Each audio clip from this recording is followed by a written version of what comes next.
মধ্যপ্রাচ্যে চলমান সংঘাতের কারণে ইরানে আটকে পড়া ১৮৬ বাংলাদেশি দেশে ফিরেছেন।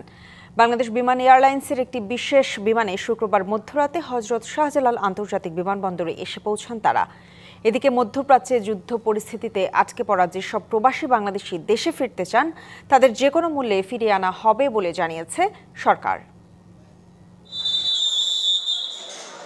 গত ২৮শে ফেব্রুয়ারি ইসরায়েল ও যুক্তরাষ্ট্রের যৌথ হামলার পর ইরানে অবস্থানরত বাংলাদেশিদের নিরাপত্তা নিয়ে উদ্বেগ বাড়তে থাকে। এরই প্রেক্ষিতে আন্তর্জাতিক সংস্থা আইএমওর সহায়তায় ১৮৬ জন বাংলাদেশিকে দেশে ফিরিয়ে আনে পররাষ্ট্র মন্ত্রণালয়।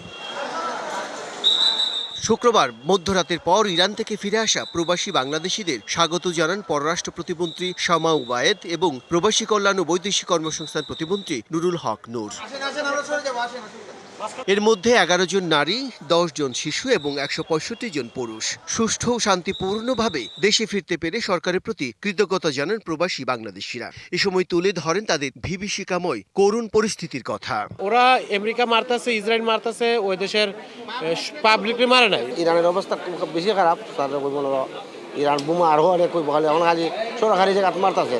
অনেক ভয় ছিলাম, ইনশাল্লাহ ভয়মুক্ত হলাম। আপনারা কখনো ইলিগেল ভাবে কখনো প্রবাসে যাবেন না বা কোনো ইলিগেল দেশে আপনারা ট্রাভেল করবেন না। ইরানে অবস্থানরত যেসব প্রবাসী বাংলাদেশি দেশে ফিরতে চান তাদের নিরাপদে ফিরিয়ে আনতে সরকার সর্বোচ্চ চেষ্টা চালিয়ে যাচ্ছে। ইরানের থেকে যারা আসতে চাচ্ছে, কালার এক্সপার্ট ডার্ক স্যাপ এবং মাইল্ড অন হ্যান্ডস টেকনোলজি সমৃদ্ধ অরিক্স অ্যাডভান্স ডিটারজেন্ট পাউডার আপনার লন্ড্রি এক্সপার্ট।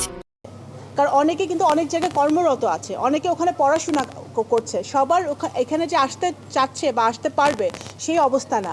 ওখানে যুদ্ধের কি অবস্থা, ওখানে পরিবেশ কি অবস্থা, সেইটা বিচার করে তারা যদি আসতে চায় তাদেরকে আমরা যত ধাপ লাগে তত ধাপেই যতগুলো চার্টার প্লেন লাগে আমরা তাদেরকে নিয়ে আসবো। এটা সরকারের জনগণের প্রতি যে দায়বদ্ধতা সেটার একটা বহিঃপ্রকাশ। পুরো প্রক্রিয়া সম্পন্ন করতে প্রায় ৪টি দেশের এবং বাংলাদেশ ৫টি দূতাবাস কানেক্টেড থেকে সহযোগিতা করেছে। তেহরান সহ ইরানের বিভিন্ন স্থান থেকে এই বাংলাদেশিদের আজারবাইজানে বাকু বিমানবন্দর পর্যন্ত পৌঁছে দিতে সহায়তা করছে আন্তর্জাতিক অভিবাসন সংস্থা আইএমও।